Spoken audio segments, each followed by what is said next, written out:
तो इस तरीके कुछ सवाल थे, तो मैं दोस्तों बताना चाहता हूँ कि देखिए जो मेडिकल मैनुअल है उसके बारे में मैंने पूरी तरीके से आपको क्लियर कर चुका हूँ। उसमें कुछ एक्सेप्शंस हैं छोटे मोटे, जैसे कि आइज़ वाली है उसमें कुछ लेसिक सर्जरी का एक दो जगह है जो मतलब एक लिमिट में, और डॉक्टर मेडिकल जो ऑफिसर है उसके हिसाब से जो भी है वो एडजस्टमेंट उसमें चलता है।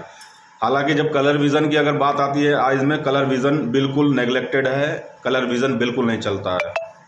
दूसरा, कुछ लोग सवाल था सर हाइड्रोसिल की प्रॉब्लम, तो मैं बताना चाहता हूँ मित्रों कि अगर किसी को हाइड्रोसिल की परेशानी है तो उससे मेडिकल में दिक्कत होगा। कारण उसे तो दौड़ने में भी दिक्कत होगा, उसे फिजिकल में भी सारे दिक्कत होंगे। अगर वहाँ से वो बच भी जाता है तो उसे मेडिकल में दिक्कत ज़रूर आएगा, भले ही मैनुअल में इस तरीके बहुत ज़्यादा इसका कोई डिटेल्ड चेकिंग नहीं होता है, लेकिन अगर वो आप कोशिश करिए कि अगर वो सही हो सकता है तो उसका सही उपचार कराइए, और सही उपचार के माध्यम से आप कोशिश करिए कि उस चीज़ से आप बाहर निकल सकें, क्योंकि ये परेशानी देगा आपको, इसमें कोई दो राय नहीं है। क्योंकि आपको फिजिकल जो भी है उसमें भी परेशानी होगा आपको। दूसरा, कुछ लोगों का आ रहा था कि सर जिसको थोड़ा बहुत माइन्यूट मात्रा में अगर जो उनको जैसे कि आपका ये नोकनी का प्रॉब्लम है तो उसका क्या होगा। देखिए नोकनी प्रॉब्लम काउंट होता है, अगर नोकनी है तो आप इसमें रिजेक्ट हो सकते हैं, इसके पूरे चांसेस हैं। लेकिन अगर आपको नोकनी है तो कितना है, किस लेवल का है, ये समझिए। दूसरी बात, उसके कुछ एक्सरसाइजेज हैं, वो एक्सरसाइज करिए, आपका नोकनी बिल्कुल ख़त्म हो सकता है, इसमें कोई दो राय नहीं है। बस उसमें मेहनत की ज़रूरत है, साथ ही आप मेहनत करते रहिए, आपका हो जाएगा। और एक बात समझना मित्रों, कुछ लोगों का एक सवाल और था कि सर जो है हाथ वगैरह कैसे चेक होता है। तो मैं बता दूं, जैसे मित्रों ये है, तो बहुत लोगों का आपने देखा होगा ये हाथ जो है ये बाहर की ओर या अंदर की ओर भागा हुआ होता है, ये टेढ़ा होता है भाग। तो अगर ये किसी को प्रॉब्लम है तो वो इसमें रिजेक्ट हो सकता है मित्रों, इसलिए ये भी बहुत ज़रूरी है। अगर आप, तो मैं इसलिए बार बार आपको एक राय देता रहा हूँ कि आप तैयारी करिए, लेकिन एक बार आप जाके पूरे मेडिकल मैनुअल के हिसाब से एक बार अपने मेडिकल चेकअप कराइए और देखिए आपके अंदर क्या कमियाँ हैं, क्या नहीं है, क्या सही होने लायक है, क्या नहीं होने लायक है। उस हिसाब से कम आप अपने करियर को डिसाइड कर सकते हैं। क्योंकि मान लीजिए आपने नहीं, मुझे पुलिस में ही जाना है, लेकिन आपके साथ कुछ इस तरीके की फिजिकल प्रॉब्लम है जो मेडिकल मैनुअल के हिसाब से आपका वो नहीं एक्सेप्टेबल है, फिर इस केस में आप क्या करेंगे मित्रों। इस केस में वो आपको रिजेक्ट होना है, इसमें कोई दो राय नहीं है। तो कम से कम आप उससे पहले एक दिशा में तैयारी करने से पहले आप कम से कम अपने आप को देख लीजिए, आप फिट हैं कि नहीं है पुलिस विभाग के लिए। तो ये बहुत ज़रूरी है।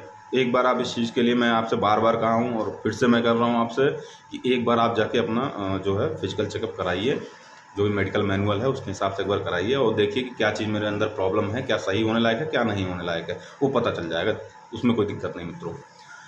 उसके बाद कुछ लोगों का एक सवाल आया था सर मेडिकल में नोज का, कि नोज का क्या इसमें कोई मेडिकल होता है, नाक का। तो मैं बताना चाहता हूँ मित्रों, ऐसा कुछ नहीं है, बहुत बेसिक्स मेडिकल हैं। आपके कान के मेडिकल इम्पॉर्टेंट है, आइज़ मेडिकल, ऑर्थो डिपार्टमेंट का, और कुछ आपके पैथोलॉजिकल मेडिकल होते हैं, मतलब पैथोलॉजी से जुड़ा हुआ, यानी कि आपका ब्लड और ब्लड प्रेशर वगैरह, ये सब बीपी वगैरह सारी चीज़ें चेक होते हैं। और उससे जो मेन चीज़ आता है वो मेन चीज़ आपका ये समझिए कि आइज़, ईयर, ऑर्थो डिपार्टमेंट का।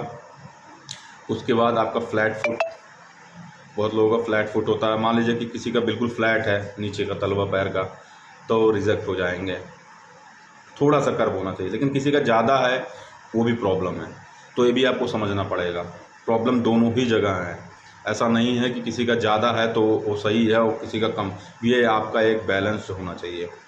असल में माना जाता है कि फ्लैट फुट अगर बिल्कुल किसी का है तो उसको दौड़ने या चलने या खड़े होने में परेशानी होता है, ऐसा फिजिकली माना जाता है, या ज़्यादा अगर कर्व हो तो भी। तो ये तो हो गई मेडिकल मैनुअल के हिसाब से जो चीज़ें हैं, उस चीज़ को एक बार आप ज़रूर चेक करवाइए, बार बार मैं आपसे कहता रहा हूँ। और रही बात, कई लोग पूछते हैं सर कौन सी बुक पढ़ूँ, कौन सा क्या, तो मैंने बुक्स के बारे में आपको बताया था दोस्तों। जो मैंने पढ़ा था, देखिए मैं जो मुझे जिस चीज़ों को पढ़ा हूँ, जो मुझे पता है दोस्तों, मैंने वो बता दिया आपको।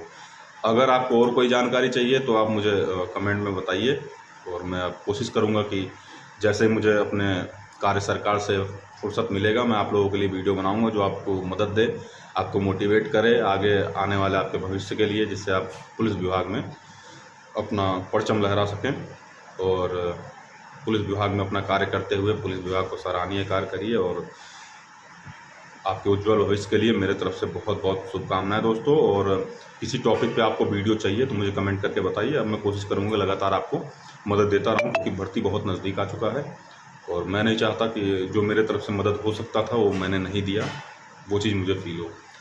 बाकी मित्रों, अगर आपको अच्छा लगता है कि मैं आपसे इस तरीके से इंटरेक्ट करता रहूं, बताता रहूं, तो मेरे वीडियो को लाइक शेयर ज़रूर किया करिए, ताकि और लोगों को मदद मिले और मुझे भी प्रोत्साहन मिले कि हाँ, मेरे वीडियो से ज़्यादा से ज़्यादा लोगों को मदद मिल रहा है।